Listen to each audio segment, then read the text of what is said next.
RSS பின்புலத்திலிருந்து வரக்கூடிய ஒருவர் பிஜேபியுடைய பிளவுவாத அரசியலை முன்வைக்கக்கூடிய ஒருவரை எதிர்த்து நிறுத்தப்பட்டிருக்கக்கூடிய வேட்பாளராக அத்தனை எதிர்க்கட்சிகளுடைய ஒருமித்த வேட்பாளர் என்பதை நாம் மனதிலே வைத்துக் கொள்ள வேண்டும். தமிழ்நாட்டிலிருந்து பிஜேபி ஒரு வேட்பாளரை நிறுத்தி இருக்கிறார்கள் என்று சொன்னால் அவங்க தமிழுக்காக என்ன செஞ்சிருக்காங்க, தமிழ்நாட்டுக்காக என்ன செஞ்சிருக்காங்க, தமிழ் மக்களுக்காக என்ன செஞ்சிருக்காங்க? தொடர்ந்து அவர்களை வஞ்சித்துக் கொண்டிருக்கக்கூடியவர்கள் வேட்பாளரை மட்டும் நிறுத்திட்டா தமிழ்நாட்டுக்கு எல்லாம் செஞ்சதா வந்துருமா?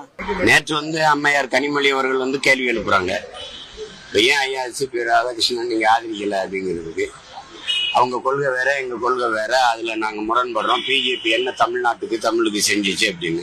அதே கேள்வி இப்ப நாம இவங்களை பார்த்து கேட்போம்ல, இப்ப நீங்க என்ன செஞ்சீங்க, கடந்த காலங்கள்ல நீங்க என்ன செஞ்சீங்கிறத யோசிச்சு பாருங்க. இப்ப நீங்க ஆபரேஷன் சிந்தூர் அந்த போரை ஆதரிச்சு பாரதிய ஜனதாவின் பிரதிநிதியா போய் வெளிநாட்டுல பேச்சு வந்தது யாரு?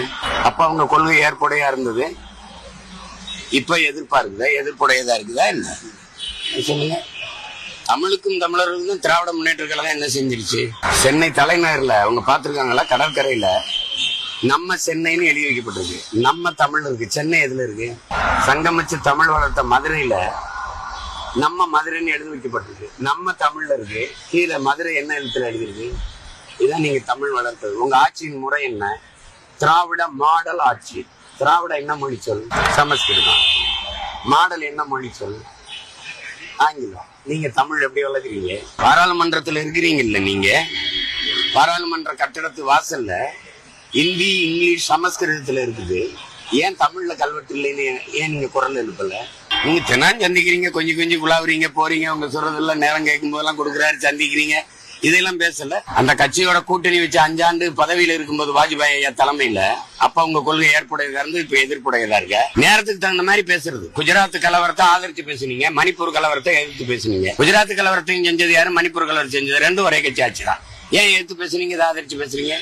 ஏன்னா அப்ப அந்த கட்சியோட கூட்டணி வச்சு ஆட்சி அதிகாரத்தில் இருந்தீங்க, ஆதரிச்சு பேசுனீங்க குஜராத் கலவரத்தை. இப்ப அந்த கூட்டணியில இல்ல, நீங்க காங்கிரஸ் நீங்களும் கூட்டணியில் இருக்கு, அதனால மணிப்பூர் கலவரத்தை எழுத்து பேசுறீங்க. நாங்க எல்லாத்தையும் கொஞ்சிட்டு தானே இருக்கோம்.